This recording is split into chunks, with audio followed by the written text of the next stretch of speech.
I wanted to share this information with you because I know you're a person that thinks and you think for yourself. So I want to give you some information here to think about. And this is all factual. It's not my opinion, and you can certainly follow and research it, right? So this is something to think about. This just came on the social media and the airwaves today. It was an article about how the face coverings, wearing a mask could reduce COVID-19 severity. That's what the researchers said, because you know there's a lot of division between the camps of those that wear the mask and those that absolutely have nothing to do with the mask, okay? So again, please be patient with me. This is going to be worth your time, I promise you. Wearing a mask could reduce COVID-19 severity. That's what this article says, the researchers say. Now, see, we live in an area of, or a time, I should say, where there's a lot of confusion, misinformation, and downright lies. And you know, as a person that's exposed to this, you've got to be committed to thinking for yourself. Thinking for yourself and not allowing someone else to think for you. So anyway, as I go on, it says that face coverings have proven to be a key preventive measure for slowing the transmission of COVID-19 as the world waits for a safe and effective vaccine. The point I want to make is that face coverings have proven to be. So you hold on to that. But a new paper also argues that there may be an additional benefit to wearing the masks. These two individuals here from the University of California, San Francisco, theorize in a commentary published in the New England Journal of Medicine. I stop and say to you, theorize. They theorize in a commentary that they published in the New England Journal of Medicine. All of a sudden, it gives it credence and credibility. That mask wearing could also significantly reduce the severity of the disease in those who become infected and ensure a greater number of infections are asymptomatic. So what they're saying here is that if you wear the mask, it could also reduce the severity of the COVID should you get the COVID in you. And also it's going to ensure that a greater number of infections or people that are infected by the COVID, if they wear the mask, are going to be asymptomatic. That's because you're wearing the mask, okay? Studies have shown that masks do not filter all the airborne droplets. Yeah, right. We needed a study to see that. And it's still possible for the virus to sneak through and infect the weaver. We needed a study also to prove that. But the idea behind, again, the theory is that the mask can block a significant number of coronavirus droplets. So instead of getting 100 droplets, you're only going to get 40 droplets, and the other 60 are going to be out there. But this is going to be a cumulative effect now. If you're wearing the mask all day, you're getting more and more droplets built up on the outside, which is going to impair the air from getting through. You follow through this, all right? So anyway, if it lowers or it blocks the significant number of coronavirus droplets, lowering the dose of the virus a person inhales, and thereby reduces the chances the person will experience serious illness.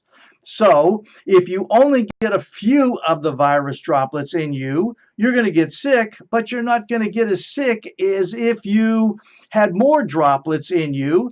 And that's why you want to wear the mask, okay? So, you know, I stop and I think about this as you would. You have a forest. We'll say that your body is the forest. And, you know, this forest is dry. It's primed. It's ready to succumb to whatever. And it doesn't take 10 matches to be lit to burn down a forest. All it takes is one match to be lit to burn down the forest. I say that to say this. All it takes is one or two droplets of this virulent virus for you to become sick. Sick is sick. See, the thing is, this is what they go on to say, an immune response could also be potentially triggered in the mask wearer with a small amount of the virus. See, so if you wear the mask, it's going to just trigger your immune response, and therefore you're not going to be symptomatic. You're going to get over the disease easier. It's not the mask, it's the immune system. whether you're wearing a mask or not. Whether it's 10 matches or 1 match, you're still going to start a fire. Whether it's 1 drop, 2 drops, or 100 drops, you're still going to get a result from your immune system that's going to prepare itself for the onslaught. All right? I know you're with me. So there, and we go on here. The SARS-CoV-2 has let me read this. Recent virologic, now this is going to sound very, very empirical, and it's profound. Recent, and it's very authentic and authoritarian. Recent virologic, epidemiologic, and ecologic data have led to the hypothesis, a hypothesis, not a fact, a hypothesis that facial masking may also reduce the severity of the disease among people who do become infected, the paper said. It's going to reduce the severity of the infection. No, again, it's not the mask that reduces the severity of the infection. It's the immune system of the person that becomes infected. It always has been. It always will be. See? So we go back to the forest. If you light 10 matches, you're going to have a worse fire than if you only light 1 match to the same forest? Okay. So, listen, because this is really, quote, if this hypothesis is borne out, universal, that means universal all around the world, masking could become a form of variolation that would generate immunity and thereby slow the spread of the virus in the United States and elsewhere as we await a vaccine. That's what the researchers wrote.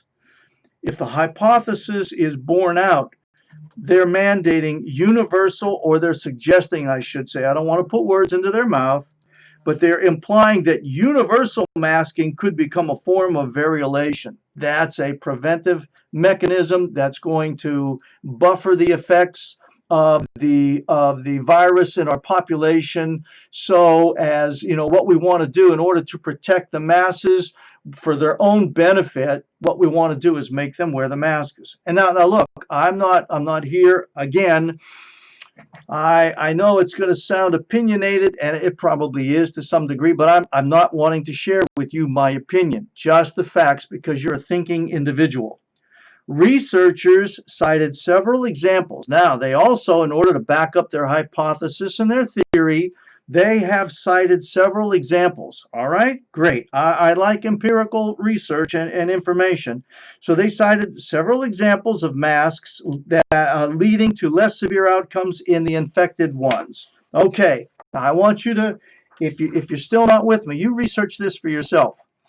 This is what they referred to, and I'm reading it. A study involving hamsters. Right. Okay, a study involving hamsters showed those living in mask-shrouded cages, they put the mask-shrouded cages, were less likely to be infected and showed fewer symptoms than compared with the unmasked hamsters, researchers said. An outbreak on a closed Argentinian, this is another thing that they're citing here, an outbreak on a closed Argentinian cruise ship where passengers were provided, listen to what it says, excuse me for that, where passengers were provided with surgical masks and staff with the N95 masks. This is that mask right here. This is like the gold standard of all the masks. This is the big kahuna right here. Well, they were provided with these N95 masks. It resulted, this is what it resulted in 81% of infected passengers never developing symptoms. They still got infected even though they wore the masks, but 81 or 8 out of 10 of those that were infected didn't show any symptoms. That's because they wore the mask. Not because of the immune system, it's because they wore the mask. Because had they gotten the other 19% there, 11%, yeah, 11%, they would have become symptomatic. Does this make sense? Okay. That's compared to the coronavirus outbreak on the Diamond Princess cruise ship outside of China, where only 18% of the passengers infected were asymptomatic. Honest to goodness, this is what people are reading and not thinking through. They're just accepting this. Well, this is during two outbreaks at U.S. food processing plants where all workers were issued masks each day, were required to wear them. 95% of those who tested positive were asymptomatic. Now, these food processing individuals in these plants were required to wear the masks every day, and 95% of those who tested positive were asymptomatic, while 5% experienced mild symptoms. What good is the mask? You see, it's the immune system, not the mask. They still wore the mask. They still got infected. You understand? It doesn't protect. Anyway, I want to go on here. Now, this one that I read to you, that I shared with you, listen, they just posted it today on the internet. You can go ahead and do your research. It's out there, and people are going to read it, and they're going to go, oh my gosh, I really do need to wear the mask. You know, I was kind of on the fence here, not knowing which way to go, but now that they said this, well, if I do get it, the mask is going to keep me healthier, because I won't get as sick as I would if I didn't. Okay, great. This was published September the 9th, 2020. September the 9th, 2020.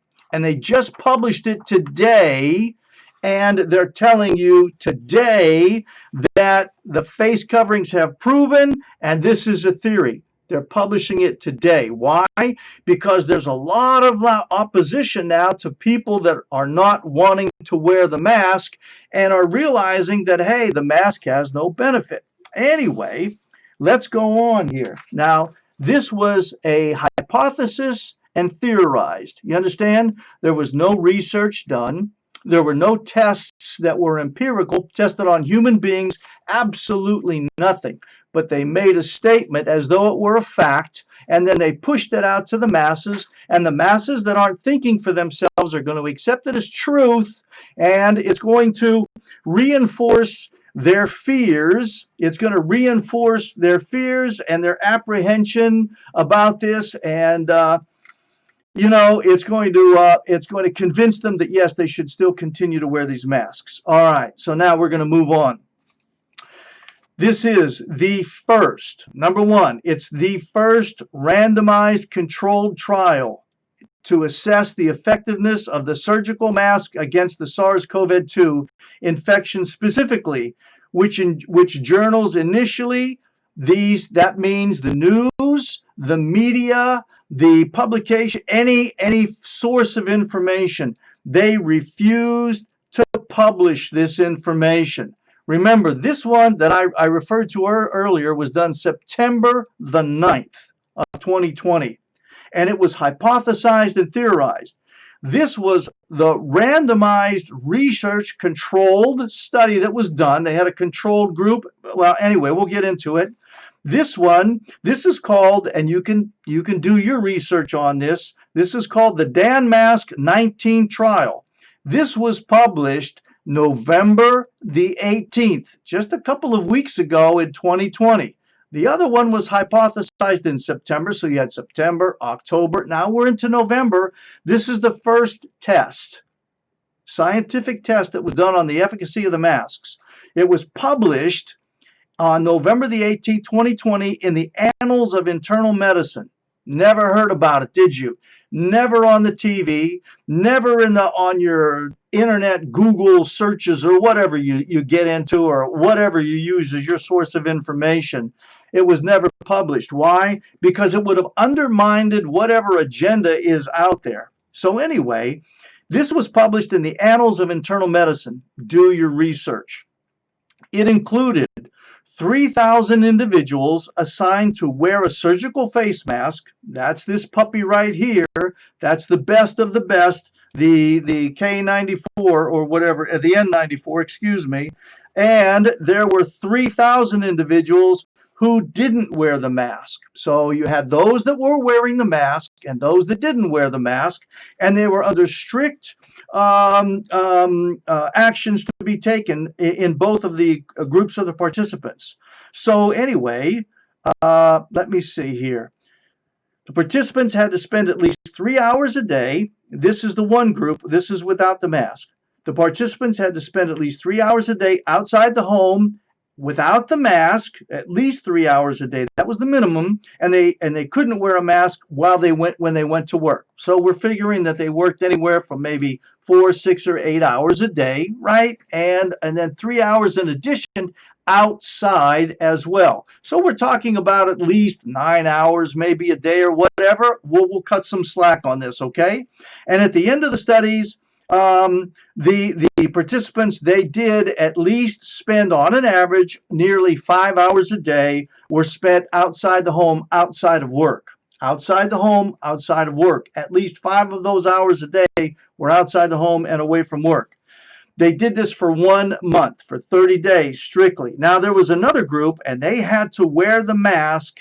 They had to wear the mask whenever they were outside of their home. So as soon as they left their house, they had to wear the mask. And I will tell you too that in this research, if they didn't follow to the T these instructions, they were dismissed. Their results were not counted in the final tabulation.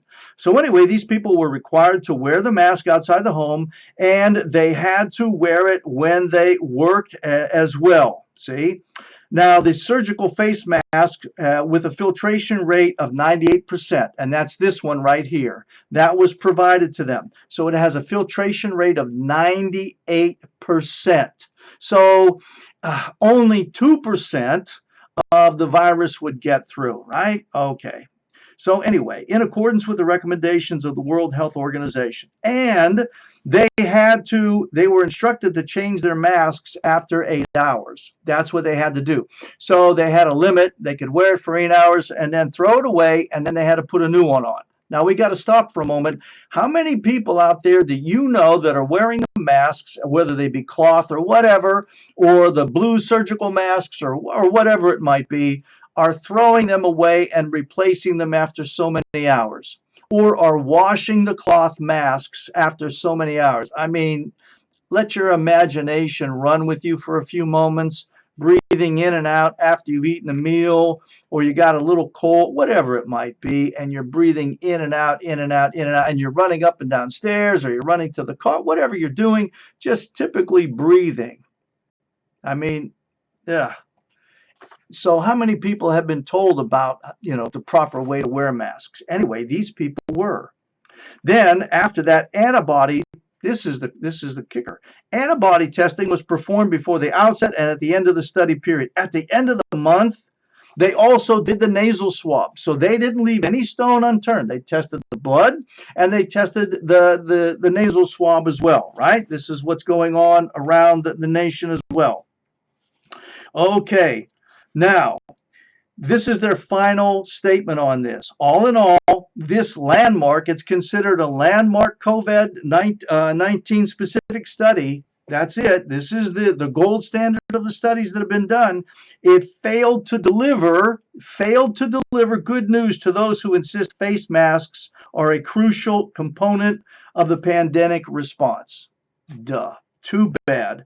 Masks, they said, may reduce your risk of infection by as much as 46%, or it may increase your risk by 23%. In other words, they said, and I'm quoting, the preponderance of evidence still shows that masks have virtually no impact on viral transmission. The research shows that the evidence, that's what they have, not, well, I think, or I theorize, or I hypothesize. The evidence, the facts, we want to live by the facts, right? The facts still show that the masks have virtually no impact, none whatsoever, on the ability of the virus to be transmitted. Okay? Here's another take-home point that got from this study, that the vast majority 97.9. That's 97, almost 98 people out of 100 of those who didn't wear masks. Okay, almost 98 people out of 100 will say that didn't wear masks, and 98.2, the people who did wear the mask, remained. Now remember, there's 3,000 in each camp. These individuals remained, and they did it for a month in the same world you and I live in. They remained infection-free. They remained infection-free. Why? Because 3,000 people here and 3,000 people there all have immune systems that were geared to fight this virus. Had nothing to do. As they said here, no evidence. Please do the research for yourself. Don't be swayed by another, even my voice. Don't do it. You think for yourself, continue to think. Dan Mask-19 trial. It's published in the Annals of Internal Medicine. Never heard about it. It's there.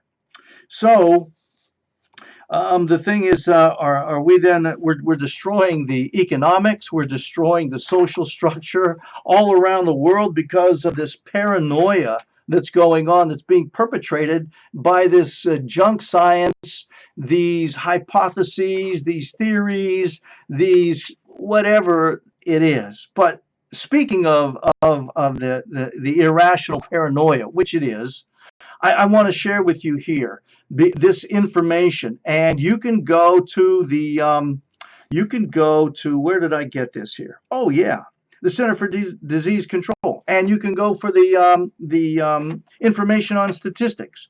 I want to talk to you here. These are about the actual deaths in the United States during 2020. And what we want to do, because they're saying this is a pandemic, right? And it's killing the masses. So what we're going to do is we're going to look at how many people are going to die in 2020 compared to how many people died in 2019 when there was no pandemic, compared to 2018 when there was no pandemic. Okay? You with me? Great. Okay. Now, it says that here, the actual deaths in the USA in 2020 as compared with the previous years, I want to show you something here. Very, very interesting. In 2018, there were 2,839,000 deaths. 2,839,000 in 2018. I'll review this in a moment just for your benefit. In 2019, there were 2,855,000 deaths. There's a little bit of an increase here between 18 and 19. And this is through November 22nd of 2020. There were, I know we're not at the end of the year yet, but as of 2020, or as of November 22, there were 2,533,214 deaths. 2,533,214 deaths. Okay? Now, if we go ahead and extrapolate, we base that on how many people have been dying. You know, you do the mathematics and that, and the extrapolation, we can bring it out to the end of the year. So at the end of the year, it's going to be extrapolated or guesstimated that at the end of the year, and you want to do your research at the end of the year, we're going to get 2,818,000 deaths. 2,818,000 deaths in the USA. Now, again, this is what I want to show you. So there's going to be 2,818,000 deaths in the United States, right? Now, that's in 2020. That's 37,000 deaths fewer. I'm sorry. That's 37,000. I'm going to mess this up for you, and I don't want to do it, so I'm going to take a deep breath here. Okay? Okay, because I wrote this down, and obviously I can't read my own writing here. So, there are 2,818,000 deaths in 2020. That's what's extrapolated.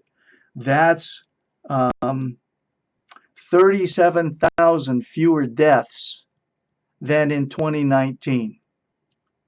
37,000 fewer deaths than in 2019. More people died in 2019 without the virus than they did in 2020 with the virus. And in 2018, it's 51,000 fewer deaths than in 2018. 51,000 fewer deaths than in 2018. We've got less people dying at the end of this year, 37,000 less than last year, 51,000 less than the year before that than we have this year. Where is the pandemic? Where is it, folks? I'll tell you where it's at. It's in the media. It's what they're sharing with you.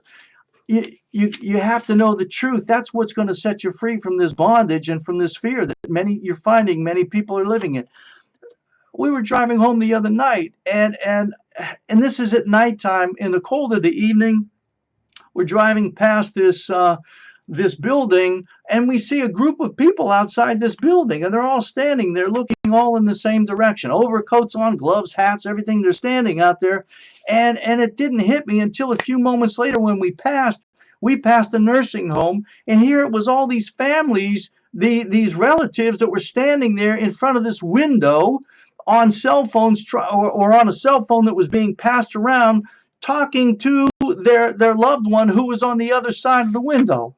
This is what this has done, and you have to see it to really or experience it so it comes home to you.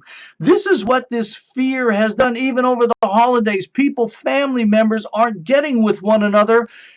They're so afraid of dying that people have stopped living. You got that? This is where we're at. Okay. So I'm gonna end up, just bear with me just a few more. It's worth. The CDC has already shared and shown that if you're 50 years old or younger, your survival rate, if you get the COVID, if you get infected and you are symptomatic, you're going to 99.92% of the time, you're going to survive it. Jeez. Listen, for you, when you have older folks, they already showed empirically that if you're 70 years and older,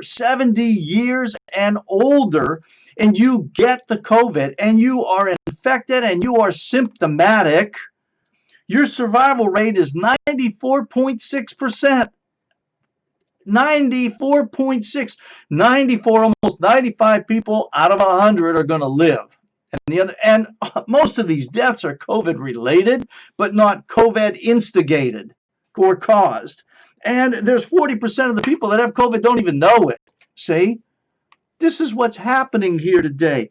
And the thing is also, when you go to the CDC, the highest demographic of deaths across the board is 85 years and older. The crux, the majority of people dying in your stats across the state, wherever it is you live, the majority of those people are 85 years old or older. Isn't this something? And I want to share this with you because you think, and you think for yourself. You don't allow others to think for you. So look, again, you can check out all this information. I mean, it's there. They did the study, they did the research, but it's being suppressed. It's being withheld from people. And I just wanted to share that with you because I know you're a thinker. And again, the bottom line is it's your immune system. It's your immune system. Even when we go back, it's for another time. I'm not going to do any more, and we'll talk another time, okay?